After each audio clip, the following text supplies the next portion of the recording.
Por que você, mulher, deve começar a treinar braço mais pesado? Um dos maiores erros que eu vejo no treino feminino é pegar muito leve no treino de braço. Quando eu digo pegar muito leve, é treinar abaixo da sua capacidade. Mulher, você aguenta muito mais, mas porém você fica com medo de treinar pesado e ficar com um bração ou com um corpo masculinizado.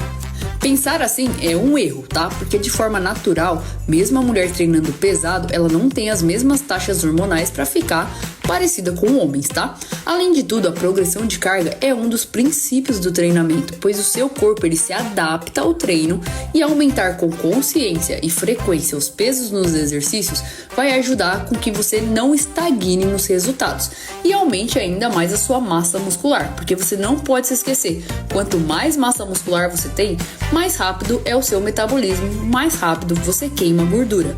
Então, treinar braço mais pesado não vai te deixar masculinizada, e sim vai te deixar mais magra e sem flacidez.